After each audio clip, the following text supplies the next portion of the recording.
Hello guys, Trump decided to impose insane, totally illogical tariffs on 180 countries in the world, but not Russia. I know there are a lot of crazy things he's been doing recently, and some consider it a betrayal, others consider it just ignorance and lack of knowledge, but today I will need your thoughts in the comments below, as I will try to shape my personal opinion, but still there are some facts I would love to draw your attention to. And no, these are not the problems of penguins on Spitsbergen that since recently have to pay also 10% of tariffs, but why Trump so openly ignores any tariffs for Russia. Taking into account, he imposed them on literally every country of the world, and all of that happens in the moment when the representative of the Kremlin is in the White House. So literally simultaneously, Trump demonstrates his disrespect to Canada, to the European Union, and forgets about Russia.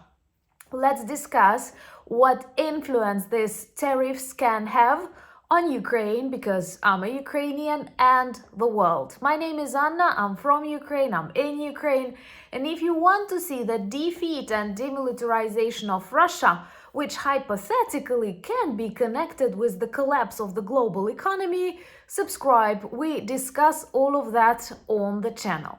So today was another day when Donald Trump made it to the headlines, but perhaps even more memes appeared worldwide than the headlines. And all because in his decision to impose tariffs, he did not care much about the mathematics, the logics, and even the geography. And thus lots of uninhabited islands got on the list. I don't remember all of them now, but Spitsbergen was definitely the one. Inhabited only by penguins, and I am sorry, all the penguins are constantly wearing suits. So what's the problem? What does he have against the penguins if they are even sleeping in the suits? Well, and what about Madagascar? I'm genuinely worried about all the animals there. But jokes aside, this seems like a trade war, but this also seems like a trade suicide, because it's very illogical what Donald Trump does to the American producers. I think it's quite obvious that any sane country will choose to avoid any trade contact with the United States as long as Donald Trump is this unpredictable, very emotional and very illogical president. So out of 180 countries which will suffer from the American tariffs, we cannot see any logical connection, because the numbers of these tariffs are very different, and most importantly, some specialists from various economic agencies worked really hard to try and understand this formula, and they could not believe that there is no logical, working economical formula, but just this trade deficit with some countries divided by the total import and then divided by 2 again. Why by 2, not by 3, not by 4? Don't you ask questions, because the greatest leaders knows it all. Anyway, right now, many countries received their tariffs, including Ukraine. Yes, in times of war, a country that suffers greatly from a number of international betrayals, not just Russian attacks, is supposed to pay, yes, just 10%.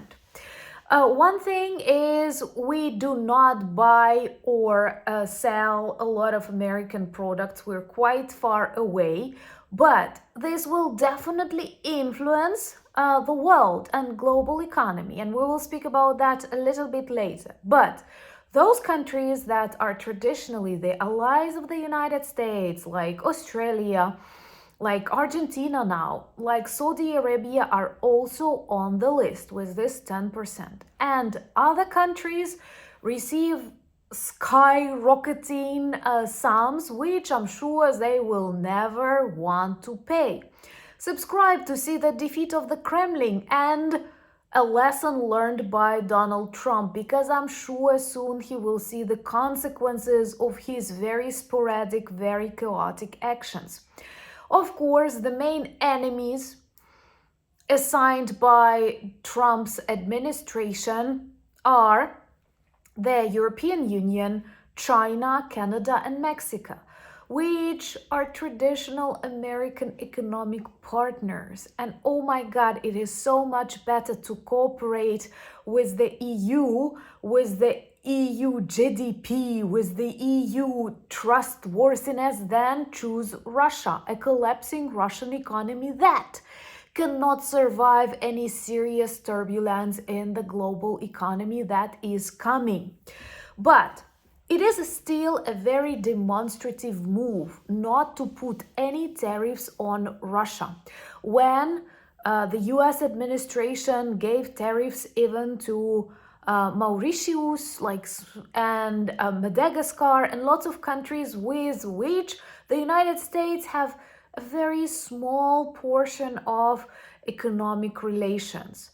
And in comparison to Russia, it's nothing, because the United States right now, after all the sanctions applied, after the 3 years of the full-scale war, buy and sell more products with Russia than with Ukraine.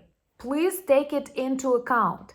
And in such context, Donald Trump still does not want to impose any tariffs on Russia or Belarus. He says they suffer enough because of sanctions, and in one comment he actually said they are losing a lot of young men. I am sorry, they are losing these young men after they cross the border of the independent country and try to neutralize and kill Ukrainian civilians. It is their choice. They can stay at home, develop Russian economy, mend Russian roads, protest against Russian dictator. They have enough of work to do inside Russia, so don't you feel sorry for them. It is their choice to join the majority of the Russian soldiers in hell. And it's not the reason not to tariff Russia if you demonstrate this tariff war, trade war towards countries that are traditional American allies. This is crazy, but please don't take it as an incompetence, as ignorance, or something else. No, this is a conscious step. And most importantly, it happens in the time when the Russian delegation is in the White House, perhaps offering some super successful, super corrupt scheme to Donald Trump.